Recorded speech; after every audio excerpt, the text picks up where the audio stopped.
Je commence, donc je me présente, Laurent Gesse, je suis le directeur général de la société Ecoplage, qui est une petite entreprise, puisqu'il y a 5 personnes chez Ecoplage, basée à Saint-Just-sur-Loire, et qui développe le système du même nom, Ecoplage.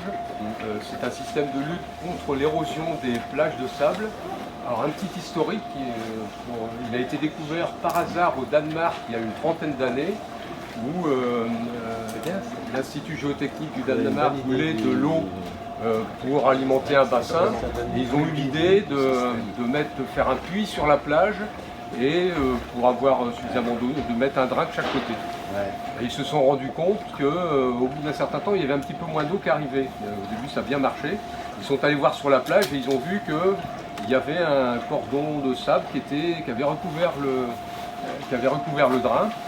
Ils se sont dit, tiens, ça arrive, qu'il y ait des bancs de sable qui se déplacent. Ils ont recommencé une deuxième fois leur puits, ils l'ont déplacé et ils ont constaté la même chose. Donc c'est là qu'ils ont découvert qu'effectivement le fait de drainer une plage, ça a stoppé l'érosion et même ça a capté du sable.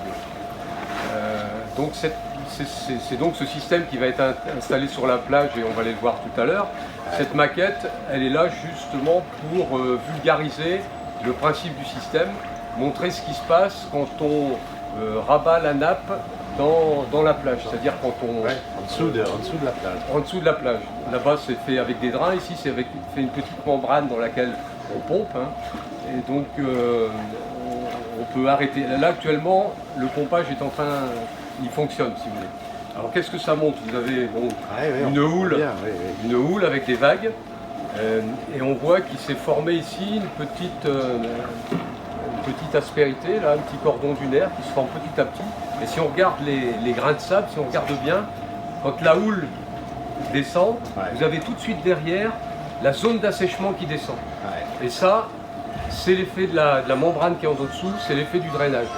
Le fait d'assécher la plage, par un drain ou par un pompage comme ici, fait que l'eau de la vague percole beaucoup mieux. Et donc, à chaque fois qu'elle percole, à chaque vague, elle dépose des grains de sable, plutôt que l'inverse. Quand la vague arrive sur un massif de sable saturé en eau, elle va plutôt capter du sable.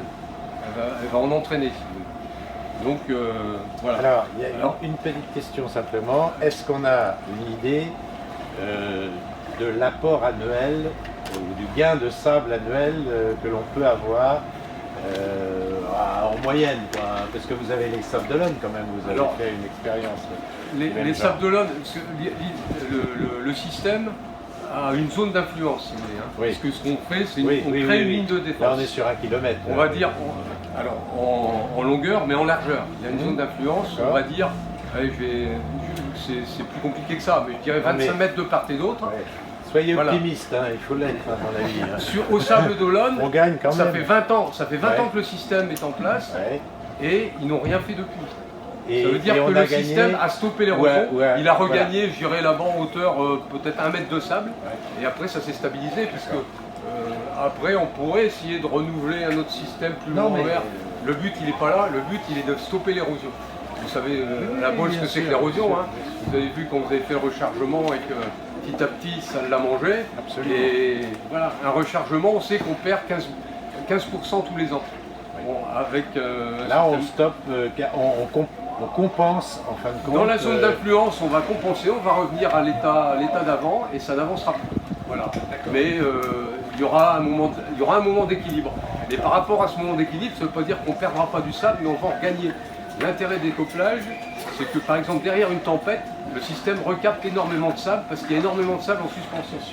Un exemple au sable d'Olonne, quand ils draguent le port, on leur a dit allez clapper, ils prennent des bateaux à clapper et puis ils vont pomper le sable dans le port et après ils allaient le mettre au large, mettez-le devant la plage. Et si vous allez au moment où ils draguent le port, où ils clapent les bateaux, vous verrez dans les jours qui suivent, on s'enfonce dans le sable parce que le sable est tout fraîchement ramené, il y a plus de 10 cm, 15 cm qui s'est reconstitué et donc ça montre bien que le système fonctionne. Alors ici, l'avantage c'est qu'évidemment on va alimenter la piscine. Alors regardez bien parce qu'on va faire le système réversible, on va stopper la pompe et vous allez voir le cordon qui va devenir. Là, on l'entend bien, d'ailleurs la pompe ne fonctionne plus. la nature va reprendre ses droits petit à petit. Il faut attendre un petit peu. L'érosion redémarre, les grains de sable descendent. Et vous allez voir, à la fin, ça va être complètement... Voilà. La brèche commence à se faire un peu pour mieux. C'est tout petit, hein, ce que je vous montre. Hein. C'est simplement pour vulgariser, comme dans les écoles, le principe du système.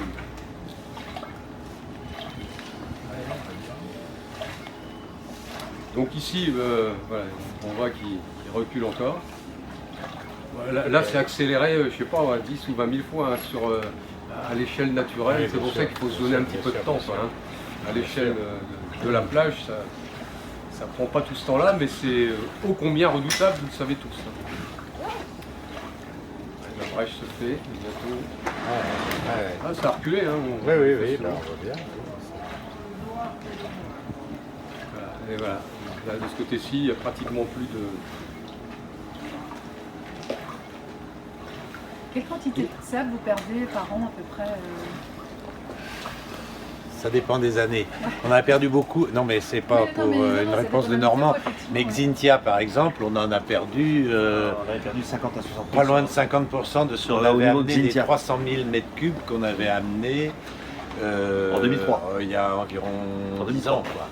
Donc avec Xynthia, 300 315 000, enfin autour de 300 000 mètres cubes qui avaient permis de remonter le niveau de la plage à certains endroits à 1,50 m, 2 mètres au-dessus des bas niveaux qu'on avait connus. Mais c'était une opération extrêmement lourde, compliquée, coûteuse, qu'on ne pourrait pas remettre en place aujourd'hui facilement. Donc ce système-là est un peu expérimental, mais en même temps, il alimentera la piscine, ce qui est donc c'est effectivement la première fois que... Et ça nous a valu d'être sélectionnés à la COP24 à Katowice. Voilà. Bon, on n'a pas été retenu pour le premier prix, mais on était dans les 400 premiers. Quoi. Donc c'était pas mal, parce que... On a eu le prix du public pour la France, oui. et donc à Katowice, on a pas procédés qui ont été retenus. Et du coup, l'eau récupérée va à la piscine et repart, l'eau de la piscine repart par le même système que l'on va voir tout à l'heure en mer. Alors ça fait des gros travaux, ça fait des drains, mais dans le fond tout ça va être recouvert cet été, vous ne verrez plus rien, vous ne pourrez plus aller dans les restaurants de plage, vous ne verrez plus le système éco-plage. Voilà.